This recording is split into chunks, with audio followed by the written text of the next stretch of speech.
Hi, this is Jackie Murray with Ask a Tech Teacher. I'm your guide through these 32 lessons in the Structured Learning Technology curriculum. We're on lesson 12 of the kindergarten curriculum. This one is Hour of Code.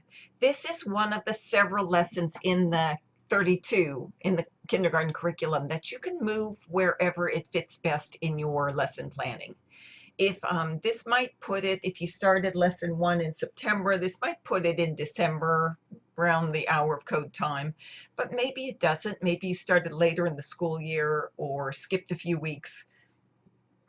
Feel free to take this lesson and move it wherever you need to. It doesn't rely on earlier learning. It does rely on the students' acceptance of the idea that they are problem solvers, that they can step in and answer their own questions, that they don't always have to sit with their hand up, because isn't that what coding's about? About uh, uh, creating a mathematical sentence and then showing how to get from A to Z or A to C, and try it and fail it and try again. That's what it's all about. Students are actually used to that in the online games they play. So all we have to do is apply it to an hour of code or coding and a programming thinking.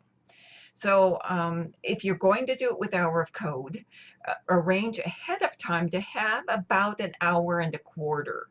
1 hour for the activity and 15 minutes to explain it, get students in the understanding, especially kindergartners who haven't done this before, and then wrap it up. Okay, so there will be new words kindergartners don't know. Algorithm, conditions, debugging, sequencing, symbolism, they do know, so that's good. And these are all terms that apply to coding, to problem solving.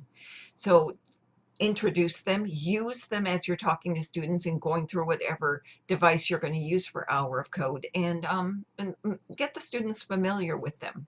Problem solving is pretty general because we have all along considered students to be problem solvers. So there aren't really any that stand out as extra in this lesson. Coding and programming is probably new for your kindergartners, but problem solving isn't. Okay, so your essential question with whatever you choose to do in this lesson is, how do I program a series of activities, and why do I do that?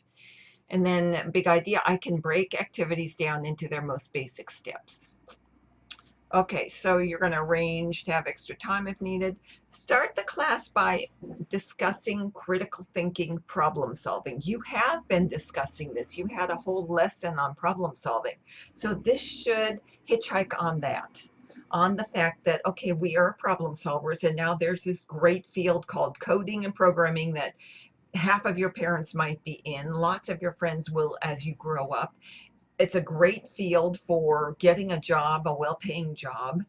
Kindergartners may not care too much about that, but maybe you have that sort of activity in your school for career day, and kindergartners are involved in it. So it is definitely one of those jobs that students who are good at coding and programming can make a career of and be valued. Then explain the hour. Here are some of the reasons why coding is important, why educators think it's important. So go through these. They won't surprise you. It's very hard without a real life example to teach cause and effect, problem solving, those types of things, without students feeling they're getting frustrated with what they're doing. So coding and programming is a great way to do that. Show students these two pictures. What do they think of when they think of coding or programming? And if they don't know what it is at all, you can skip this section. These are the 4 activities you can pick from that will take about an hour. There are many online Hour of Code activities you can participate in. We've included a few here. You just pick one and you get started, and at the end of an hour, you're done wherever you are. Very good, very well thought out, no problems at all with that. Another one is there's just a collection of miscellaneous coding programming sites that are very fun. They're not necessarily set up in that hour sequence, they're just set up to teach coding and programming. Some really good ones here that your students will love. So preview these and pick one that seems to suit you. Coding a human robot. This would be where students take a human who's standing in front of them, and the goal is that human has to sit down next to Joey in the back of the classroom. So students need to tell it exactly what to do.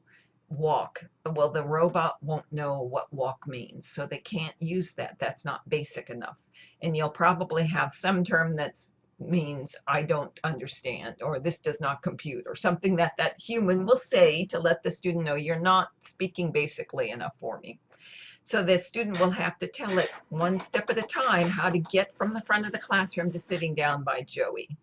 Um, Preview your adult on this so that they understand they are not to do anything that they're not told to. They're not supposed to help. The students will figure it out, absolutely figure it out. Another one is to take, I'll show you one more thing on here, because sometimes you won't have a human and then you might number it. You might give them movements and have them number. Take your backpack off, or that's not a very good one, actually. So that's a human sequence, that's why.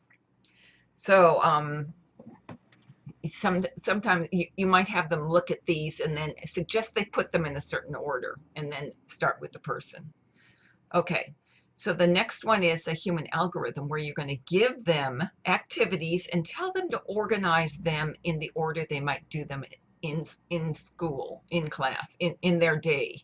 So here they might use their annotation tool and number these, as we did up here. Just pick a number and number these.